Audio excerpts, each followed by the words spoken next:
Hey guys, welcome back to another installment of Black Girls 1-on-1. Today you are here with Jordan, Samaya, and Aaliyah. Okay guys, our topic today is the early life of emancipation. But before we dive into that, I think we need to understand, what was slavery and how did we even get to the 13th Amendment?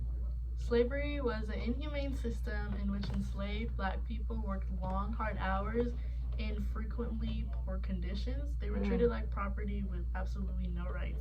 Family members were split up, bought and sold like property, and people were enslaved and prohibited from owning property and congregating in big groups. Threats of violence and punishment, such as lashing, mutilation, and being sold away from their families, were always present. Oh my gosh. Slavery started in about 1619 and will continue to go on while states were arguing over their rights. The big issue on the plate was slavery state rights. After decades of simmering tensions, Abraham Lincoln's election in 1860 led to the secession of many southern states, creating the Confederate States of America. The bombing of Fort Sumter in April 1861 marked the official start of the war. Yeah, I mean, it's crazy. Like, these people did not want to give up their slave state rights, and they literally left the United States basically. Between April 12th, 1861 and April 26th, 1865, the American Civil War raged for years. The war was declared to have ended when the Confederate General Robert E. Lee surrendered to Union General Ulysses S. Grant at Appomattox Courthouse in Virginia. And Black individuals in slave states had limited education and career prospects. The continual danger of enslavement and family separation throughout the Civil War, though Black people frequently faced limited political participation and the fear of violence in the South, Black people in non-slave states had a greater chance for freedom, education, and economic growth, even though they still suffered substantial racial discrimination. There's just such a difference if you were in the South or in the North during these times. Yeah, slaves were enlisted to work in the mines, railroads, fortification industries, and agriculture, but the Confederacy never formally utilized them as soldiers. Black Americans served in the Union Army under difficult circumstances with discrimination as well, both slave and non-slave states. Girl, can you believe they had Black soldiers helping to fight a war for our country, but was still treating them like shit? That does not make any sense to me. During the Civil War, President Abraham Lincoln signed and issued the Emancipation Proclamation on January 1st, 1863. It proclaimed that everyone who had been enslaved in the Confederate States, as well as portions of other states, was now and would remain free. But y'all know that's not where the story ends. Slave owners frequently chose to keep this news to themselves in order to keep many Confederate slaves were not immediately aware of the Emancipation Proclamation. Due to the continuing struggle and presence of Union forces, the proclamation also had trouble being executed in the southern states. That's why we have Juneteenth. When a Union soldier, Jen Gordon Granger, led a troop of soldiers to Galveston, Texas on June 19th in 1865 to deliver a crucial message. The war was finally over, the Union had won, and now the strength to implement the abolition of slavery. 2 months after the Civil War had officially ended, and even longer after the President Abraham Lincoln had issued the Emancipation Proclamation, many Black enslaved persons in Texas were still not free on that day. Girl, what do you mean Black people weren't freed that day? Well, think about it. There were still about 250,000 slaves in Galveston when Granger got there, and not all of them had been released right away or even shortly. According to some historians, it was not unusual for slave owners who were unwilling to give up free labor to hold off on releasing their slaves until they were physically compelled to do so by a government official. Some would simply refuse to comply, while others would wait until one last harvest was finished. Some former slaves who were freed or tried to become free were attacked and killed during this dangerous time for black people. Girl, oh my God, I never thought about that. Like, why would these white entitled slave owners just be like, yep, okay, bye? Once all previously enslaved people were freed, Congress created the Freedmen's Bureau in 1865 to help newly freed African Americans following the Civil War. In the following ways, it offered crucial support during the journey from slavery to freedom. You know, with learning, this is how we ended up getting our HBCUs. Shout out Spelman. You know, with legal support, they assisted freedmen in negotiating labor agreements to defend black people in court, particularly when they were arguing with white employers. And food and healthcare assistance, they provided and distributed white Southerners and black people with food, clothing, and medicine. Throughout history and time, there have been many people, African American people, that have made like a huge impact on slavery and our journey like to freedom over the time. Yeah. But I think there are some people that don't get as much recognition as they should. So one of my important like people that really like stick out to me is Sojourner Truth. She was a former slave devoted to her life to defending women and African American rights. She was a strong abolitionist and supporter of women's rights. She used her platform to speak out against injustices and promote equality on all bases. The difficulties faced by black women and women just in general were emphasized in most of her speeches, one of them being Ain't I a Woman, which she gave in 1851, which she gave like in front of like an all-white women crowd. And I think that was really powerful because it was a speech about how black women and white women are treated differently, and how, considering that she's a woman but she's black, she doesn't get like womanly treatment. She gets Exactly. treated like basically like a man. The early feminist movement like was not for black women, you know? Yeah, her speech was really inspiring and challenged the racial gender injustices in society. Another key figure that was a part of the abolition movement was Frederick Douglass. Frederick Douglass, a key player in the abolition movement and the struggle for civil rights, devoted his life to opposing slavery and defending the rights of black people. He persuaded Lincoln to include emancipation in the war effort, exposed the atrocities of slavery, and persisted in his support of equality long after the Civil War by using his persuasive writing and oratory.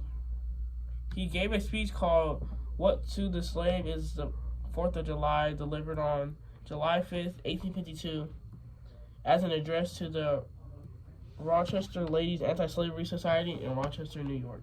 My person is Nat Turner, and he was a self-proclaimed prophet and enslaved preacher, and he led the deadliest slave uprising in American history on the evening of August 21st to the 22nd in 1831, and as rebels advanced near Jerusalem, now Cortland. Turner and his supporters murdered 55 white men and women and children in Southampton country over the course of a day. Nat Turner's fervent yearning for his own and other enslaved people's freedom drove his uprising. He felt that leading an uprising against slavery and attempting to free African Americans from white oppression was a divine calling. His own experience of being enslaved, where he had limited freedom to get married, travel, own property, or make money, was the source of this yearning.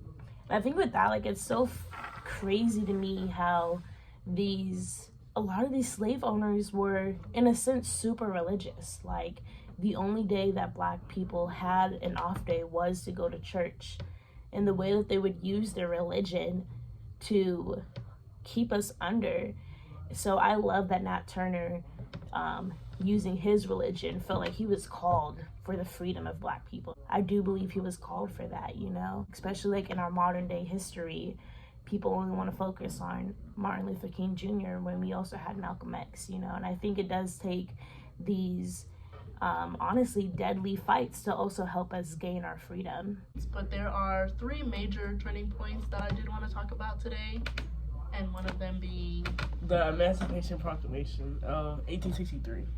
Although it didn't immediately free all enslaved people, the Emancipation Proclamation was a critical moment. It shifted the Civil War's purpose to include the abolition of slavery and allowed black men to join the Union Army. It laid a moral and political foundation for full emancipation.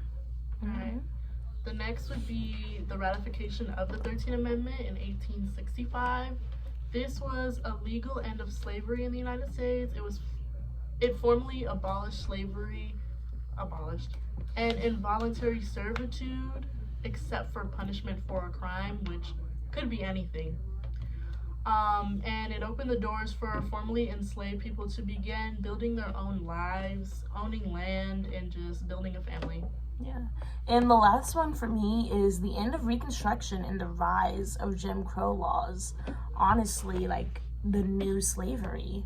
You know, when federal troops withdrew from the South in 1877, protections for newly freed Black Americans crumbled. Southern states quickly enacted Black codes and later Jim Crow laws, stripping African Americans of many civil rights and enforcing segregation. This obstructed real emancipation by replacing slavery with systematic oppression and racial violence. I also want to talk about later down the line when the Jim Crow laws were like still in place and affected Black people as a whole. The whole ratification of Black America and America in general, when everything with Emmett Till went down. That's a very important turning point throughout Black history just in general, and I think it's still relevant to today because didn't the woman like come forward now? She's dead now. She lied about it. Yeah, they came forward now and she lied about it, and ain't nothing. Nobody can do anything about it now. Because he supposedly whistled, or in other stories, I think like grazed her hand when he gave her like the money, and then obviously her husband and his family, brother, them two like kidnapped him and got him and just in the middle of the night, beat him, cut him up, even tore his face apart, and then tied him to a cotton gin fan and threw him in the lake. Like, it literally makes me sick.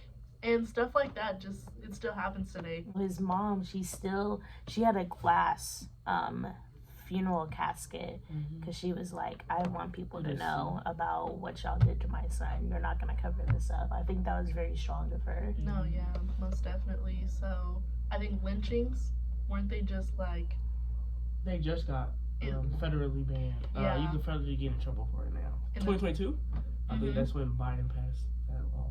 Yeah, that's in 2022, crazy. sundown towns still exist. Yep. Like, these are real things that actually happen. Everything that happened with George Floyd, Breonna Taylor, common occurrences like with police brutality, they all still remain relevant today, and everything still happens today. And I think it's like just pretty sick. So it affects your everyday lives without even thinking about it. I think the stories like our parents like tell us as like Black kids, like just warn us about like the real world and like how we need to be careful and watch our backs, and it's really sad because we learn it so young, but obviously it'll help us like in the future. This early emancipation life, how it has bled on to what we do in the 21st century, and how we continue to combat these racial inequalities.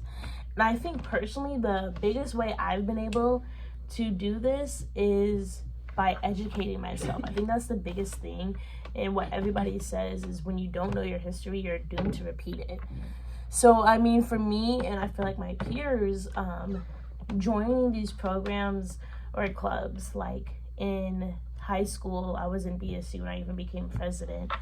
And it was just so cool to watch us teach ourselves, do things for ourselves, because nobody else is going to do it for you. And then especially in Umoja here on campus, it's been so cool to reclaim our history and learn about it. And I think something that's super cool, and the biggest way that we fight the racial injustice, is actually we have coming up a naming ceremony. Because of course when we were brought here on slave ships, they took our African names and gave us the last name of the slave owner.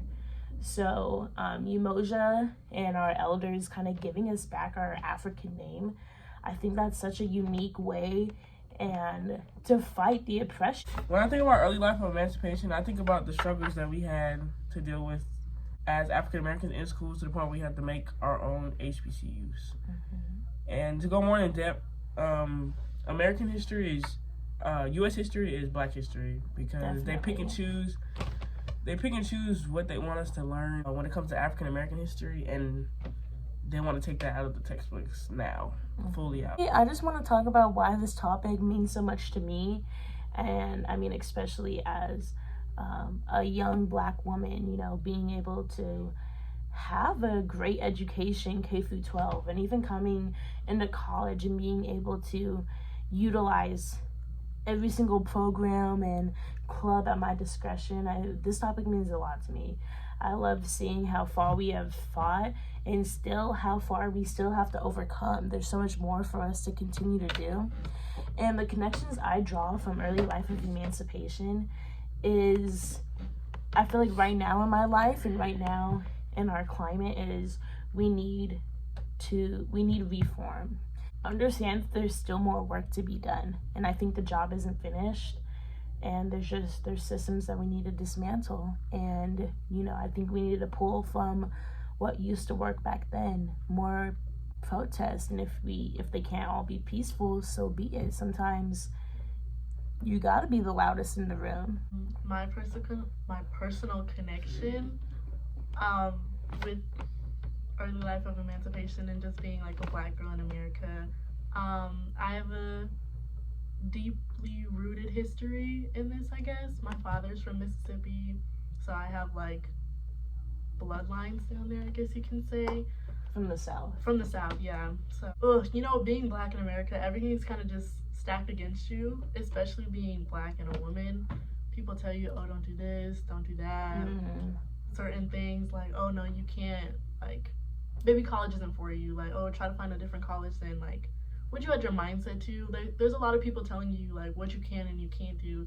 And, like, to me, it's kind of like, but I can. Ain't I a woman? And I will.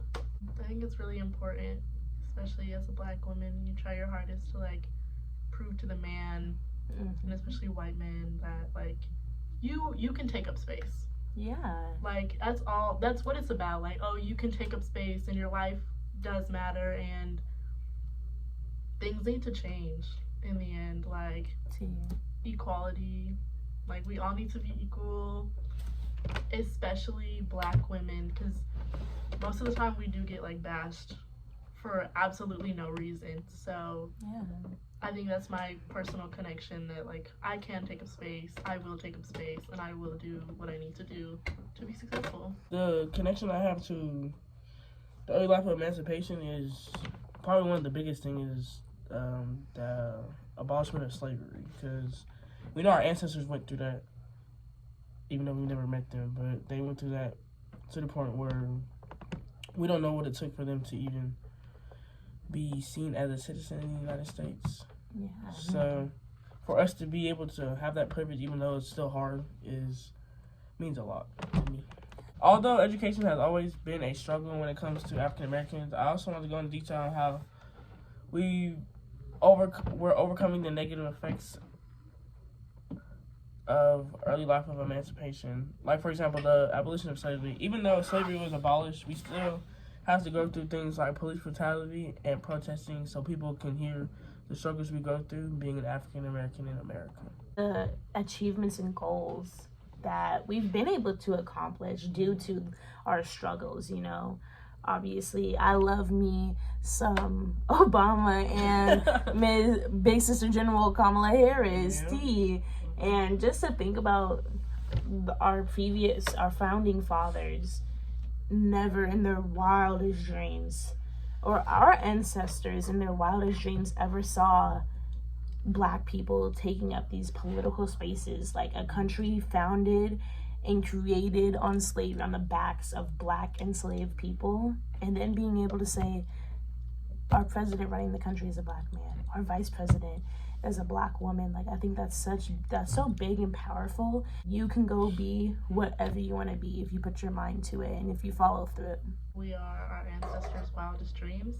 I think that's so powerful, and, like, it really like just holds a special place in my heart. Stay black, queen.